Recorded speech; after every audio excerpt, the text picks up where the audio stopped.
Thank you. I would like you to join me, like I join you here tonight, on this red carpet. And let's go to space for only a few seconds. Imagine you're looking for space from all these stars out there into something like that. That's what the astronaut fall in love with, the blue planet. And that's why I'm here, because I fall in love also with this planet, with this body of water, because 72% of our planet is water. I started as a photographer. In photography, I mastered in the beginning some work in fashion photography. I was a war photographer, but none of them captured my imagination, my spirit, my soul, my drive, as much as underwater. That's how I started in the Red Sea, along the coast of Israel and Egypt, and the Sinai. Make the long story short, I photographed the most beautiful reef in the world. I see some of the small creatures of the world. And from there on, I start also to take picture topside of some of the big animals. Start with a narwhal in the high Arctic in Canada, into snow leopard 15,000 feet above in the foothill of the Himalaya, and of course the gorilla in Africa.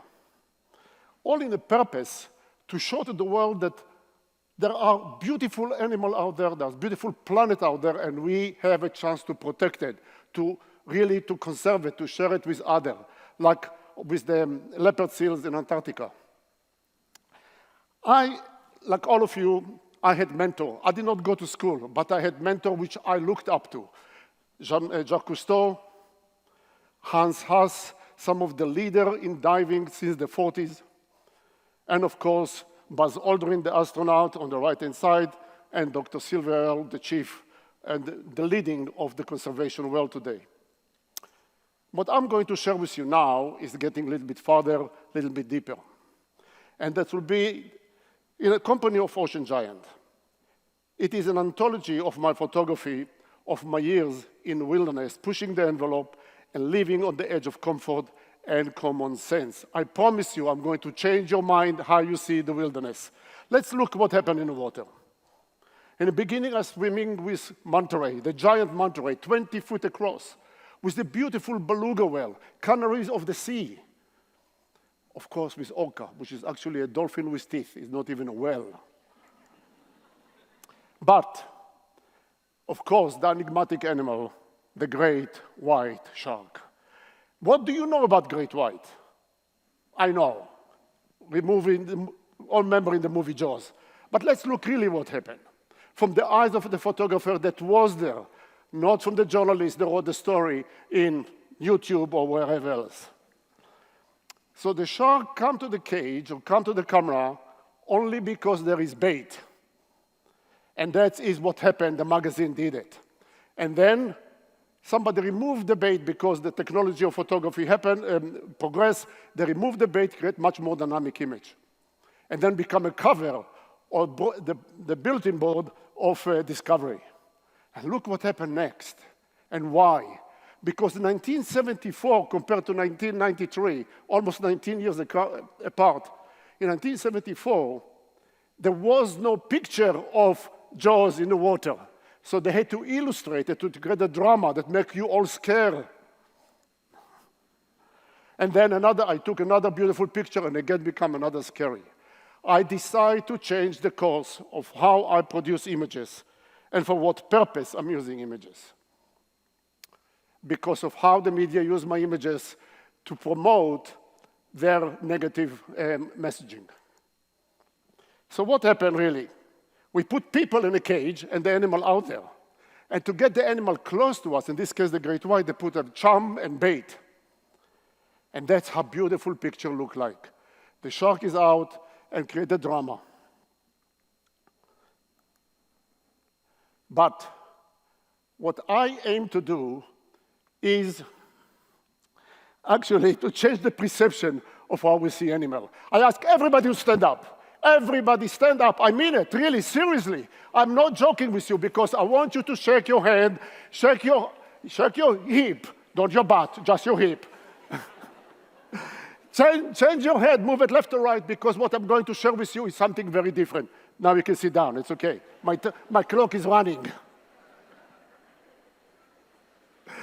So I went out of the cage, no bait and no charm, realizing the charm and bait is what attract the shark to the cages. So I decided to go without them and put the camera in the front of the shark. And then one of my guests that were with me took a picture of me. Now I'm standing not in the front of you, but in the front of the screen of me, 1 meter away, only 3 feet away, and the shark looked at me. I don't know how many photographers here, but I use in a camera especially a normal lens. A normal lens, that means a lens that see exactly the eye, how I see in the eyes. And why?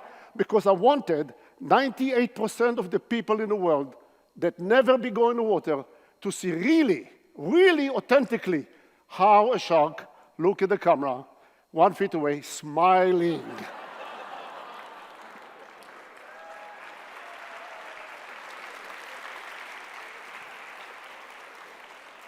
But not only one, even the second shark does the same.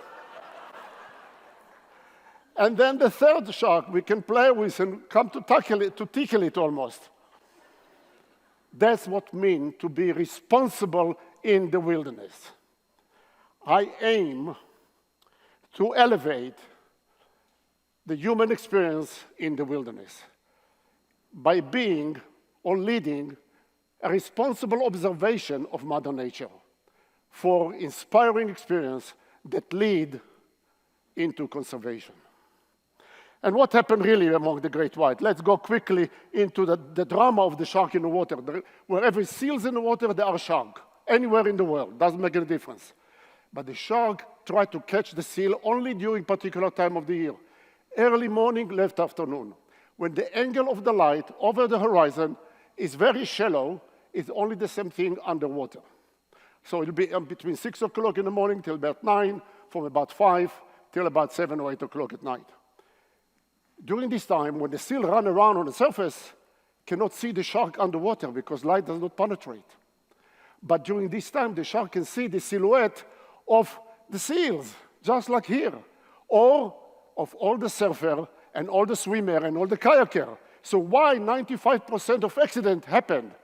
Because we don't believe and we don't follow the rules of Mother Nature. And the shark breached totally out of the water. And like that with a seal in its mouth. But as we know it, or photographer or leader know how to shark behave, we can go underwater early morning and look at the shark as it go up and photographing and get this particular picture. We go from one big animal with big teeth to another big animal with a bigger animal because sperm whale can reach to almost 50 feet in length and have many, many teeth. But it feeds only in squid in deep water. But it also communicates.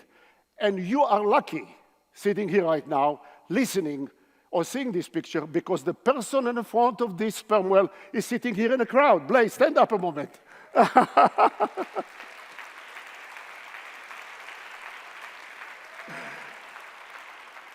She was listening because the sperm whale click, click, click, click. But also look at the eyes of the sperm whale. Later on, you can ask her how it feels like. But this is a fantastic feeling to know that you can be with Mother Nature, swim along with them. You don't have to be a diver. Just mask, fin, snorkel, swim along, and you'll be able to encounter and to be in connection with this animal. You can see the beautiful behavior like we have, mother and calf, as the calf come to nurse the mother. And look at this, how the calf really park under the mother offers and how the nurse and through the blowhole. Not just that, mother and calf, like all mother here in the crowd here, protecting the young one, right? Until we go and be bigger like me. Here, the mother, when we are 3 or 4 photographers swimming along, and she saw us, we are 4 subjects in the water. She started blowing bubble, screening the young one away from us, so we cannot see it. That is Mother Nature, the lesson we can learn from Mother Nature. Beautiful Mother Nature, the ambient light from the sky, from the sun, not this light, but from the sun and how it reflects on the animal as they live in peace, in harmony, in the wilderness. And then all together, family together, because sperm whale, from all whale in the world, or from all animals in the world, make the best comeback from almost on the brink of extinction in about 1968. Today, there are over 300,000 sperm whales in the world. Beautiful family. I was able to follow them, swim along with them, till the moment we come to most exquisite moment in the wilderness when a family of 6 sperm whales, 2 female and 5 young ones, together at about 60 feet. They were down below. I swim toward them, and they were in connection in a lotus configuration, family bonding. There is nothing like Mother Nature and the time we can spend in the wilderness. Either will be in the forest of California or will be underwater with the largest animal, actually with the dinosaur of the modern time, the blue whale. It is a dinosaur. During the time of the dinosaur, blue whale could not exist because it would be eliminated in no time. But there is no predator for the blue whale today. But I say the dinosaur, I say it's big, but how do you know really how big it is? Estimate by Mother Nature, what we have seen from that whale is about 30 meters or 90 feet to about 32 meters. But here is a picture to show you really, if the boat is 30 feet, you can see by yourself the boat fit at least 2.5 times, about 80 feet in length, this particular blue whale. This is how big they are. How big they really are? The heart of the blue whale is about 4 tons. It is about the size of a Volkswagen Beetle. Just mind you that the heartbeat of a blue whale beat only 2 times per minute, not second. 2 times per minute. That's a blue whale. The head is 1/3 of the body. And we can swim with them. And not 1 by 2, but we have in harmony. And here is a mother and calf, as she escorted her calf on a trip all the way to Antarctica to feed from Timor-Leste. And there is nothing like this 21 or 24 feet across the tail of the blue whale. There is something very, very important in my view, and that life in the wilderness, it is give joy. Life in the wilderness is inspiration to know that we can engage with the ocean, be part of it, and really stand to it if we use our understanding of what is in front of us. And what is in front of me? The polar bear, the animal that's considered to be the most dangerous in the world, but also the most sophisticated animal, or the most dangerous animal that have this tool of smell, but have also a weak point. Because when the wind blows away from the polar bear, I can get close and capture these images. Until the moment he stand up and look at me. But then it took a few seconds between what he look and what he does not smell, we can retreat. We go along the ice and to see mother and 2 cubs. And she is, after 3 months in the den, she is hungry, she did not feed. Now she needs to feed them, and she needs to look for food, but she is really totally devoted to them. She walks along the ice and looking for holes, like this, off the ringed seal. Ringed seal make the hole to breathe during the whole winter time, up in the fjords in the high Arctic, Canada, Norway. But when she gives birth, she keeps the young one there for a short of time, about maybe 1 week to 10 days, until the young one is big enough can swim. The polar bear look for many holes, because there are many holes for the breathe, but only certain holes contain the prize. And when she finds a hole, there is a young one there, or was recently, she will stay there. We stayed with her almost 3 hours on the ice. We sat about 50 meters apart with long lens, big camera, tripod, just to be content not to disturb her, because for her it's very important. And then she smells something, and by surprise, we're sitting there on the ice. By surprise, she broke the ice, got all the way in, and come up with over 700 kilo part of a ringed seal in her hand. That's the drama of Mother Nature. But polar bears don't live only on the ice, and today especially polar bears spend more time because of melting ice swimming from one place to the next to find food. So as a photographer, or as actually an underwater photographer, I took myself to do something that very few people ever done before, and I'll share with you later. As the polar bear swim from one island to the next, I've seen him, and then I decided to go to the water, but I stayed almost the distance from the end of this hall. If you look back to the end of this hall, where you just arrived, I was here and the polar bear was there. I stayed in one place on the surface, looking at the polar bear and let them look at me at all time. They swim directly at me. She can go with the cubs anywhere around me, maybe 5 meters each side or 15 feet. I could not take a picture of her anymore because of water visibility. She came directly at me at all time because she knew that I'm not a threat. She knew that I'm not being aggressive to her. When she came close, she held one of the young ones by her side, but she did not take it to the other side protection. She knew that they are curious to come toward me. And then as my safety person took a picture of me underwater.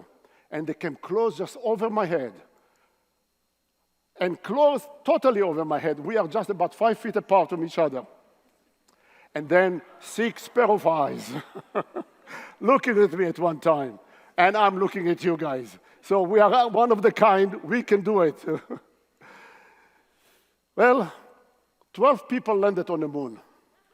6,014 people have summited Everest. 5 people to dive and film a polar bear.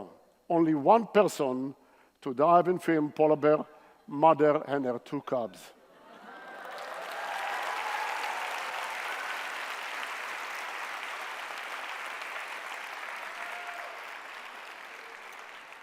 We can do it when we live in harmony with each other and with Mother Nature. It's not, and they are totally passed over my head and totally in peace. Sylvie, Dr. Sylvie Earle, the one that I admire and mentor, clearly said in one of the broadcasts that Amos wants to prove that those large animals are not our enemies and that we can live with them in harmony and with each other. My message to you is, be the force of nature, kind and mindful to our environment and the ocean, and I'll add here also to each other. So, I hope that my imaging have been inspire you, that it become awakening and committed into discovering the mystery of Mother Nature.